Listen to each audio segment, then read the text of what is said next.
Hey wrestling fans, thank you for checking out part 3 of the history of the WWE Championship, right here on Chronocord Pro Wrestling. I'm your host, C-Dub. Let's fire up the time machine and take a look back at the WWE record books. If you have not already, check out parts 1 and 2 of this series by clicking the links on screen now or in the description below. And be sure to subscribe to Chronocord Media to stay up to date with all of our latest content. Without further ado, let's go back in time.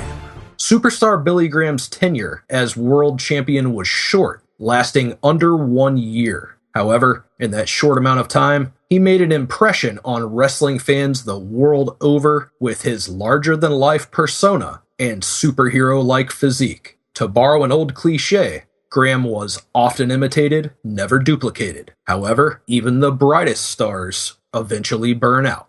February 20th, 1978. Perennial contender to Superstar Graham's championship, Bob Backlund, former NCAA Division II champion amateur wrestler at North Dakota State, turned squared circle superstar, finally pins the champion to capture the Worldwide Wrestling Federation Championship at Madison Square Garden. Much like Graham's title win over Bruno Sammartino, Backlund's victory over the superstar was not without controversy, as Graham had his leg on the rope during the pinfall, negating the referee's count. However, the decision was not overturned, and the former two-sport All-American was successful in defeating Graham in a steel cage title rematch a few months later. Bob Backlund didn't have much time after winning the championship to get comfortable, as he squared off with NWA champion Harley Race in an interpromotional WWWF vs. NWA title match, only 3 days after his victory at MSG. The match ended in a time limit draw. Backlund was truly a champion of the world, squaring off with NWA champion Race, as well as NWA champion Ric Flair, AWA champion Nick Bockwinkel, and Japan's NWF champion Antonio Inoki. Inoki would defeat Backlund on November 30th, 1979 for the recently renamed World Wrestling Federation WWF Championship in Tokushima, Japan. Less than 1 week later, the title returned to Backlund in Tokyo after a no contest due to outside interference from the crazed Tiger Jeet Singh. The majority of wrestling fans outside of Japan never knew that Backlund had even lost the championship, and he resumed his reign in December of 1979. 1 year later, Backlund traveled back to Japan to team with Inoki and win the 1980 MSG Tag League Tournament, defeating Hulk Hogan and Stan Hansen in the finals in Osaka.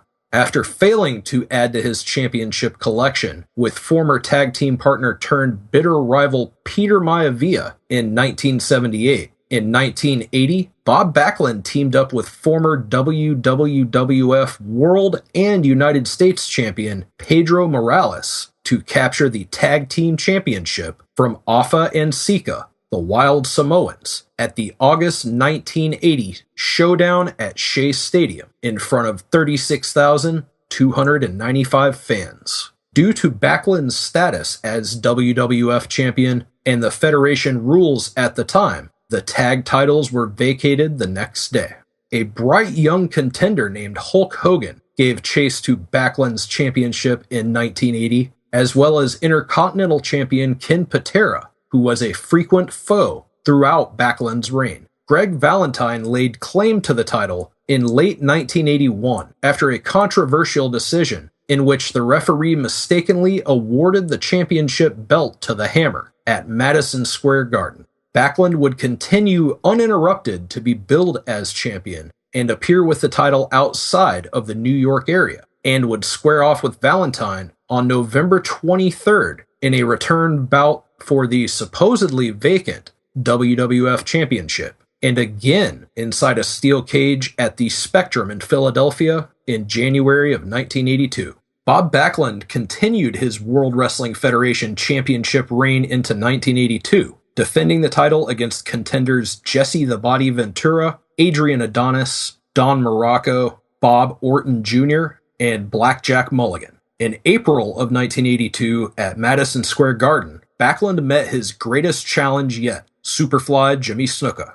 Snuka dove from the top rope onto Backlund, who had to be carted away on a stretcher. They met again at Madison Square Garden in June, televised on the USA Network, where Snuka got a countout victory after assaulting Backlund with a chair. Weeks later, on June 28th, Backlund defeated Snuka in a steel cage match by avoiding the Superfly Splash off the top of the cage and escaping through the door. Former champion superstar Billy Graham returned to the WWF in 1982 and came after Backlund at the September 82 Championship Wrestling television tapings, attacking the champ after his match against Swede Hansen and destroying his title belt. Graham faced Backlund in title matches throughout 1982, but failed to recapture the championship. Bob also held off number one contender Buddy Rose in 1982 title matches, in addition to legendary grappler Ray Stevens. Backlund entered his fifth year as champion in 1983 with a high-profile victory over classy Freddie Blassie's latest protege, Big John Studd, at Madison Square Garden on January 22, 1983. His athleticism and stamina were unmatched in the Federation, highlighted by Backlund's performance of the Harvard Step Test for a full hour-long episode of WWF All-Star Wrestling, aired on February 5, 1983. Despite his undeniable athletic prowess and his defeating of the Federation's top villains over and over again, by 1983, some fans had grown weary of Backlund. He attempted to freshen up his act by getting a short crew cut and switching to amateur-style singlets for his choice of ring attire. Bob feuded with Sergeant Slaughter, managed by the Grand Wizard, the Wild Samoans, George Steele, Canada's greatest athlete Iron Mike Sharp, and former champion Ivan Koloff. Manager the Grand Wizard famously dubbed Bob Howdy Doody, and his saccharine demeanor earned him the 1983 Most Overrated Wrestler Award, as voted by readers of the Wrestling Observer. Nevertheless, Backlund soldiered on into winter of '83 with title defenses against the Masked Superstar and the former bodyguard to the Shah of Iran, Fred Blassie's Iron Sheik. Sheik would demonstrate his strength by doing exercises with heavy Persian clubs before matches. The Iron Sheik assaulted Backlund after challenging him to replicate his feat of strength on an episode of WWF All-Star Wrestling in December. Behind the scenes in the WWF, however, a transition was occurring that would have major implications on Backlund's reign as champion and the entire landscape of professional wrestling for decades to come. Vincent K Mcmahon, son of Worldwide Wrestling Federation founder Vincent J McMahon, acquired his father's company from the shareholders of Capital Wrestling Corporation in 1982 and began incorporating his vision for the future. With the dawn of cable television, McMahon sought out to break into the national spotlight, and an old-fashioned white-meat hometown hero like Backlund was ill-suited for being the face of the next generation of World Wrestling Federation talent. Vince wanted Backlund to become a villain and have him lose his championship to his hand-picked superstar, fresh off his appearance as Thunderlips in Rocky III, Hulk Hogan. Backlund balked at the idea, only agreeing to lose the championship to a wrestler with a legitimate amateur background.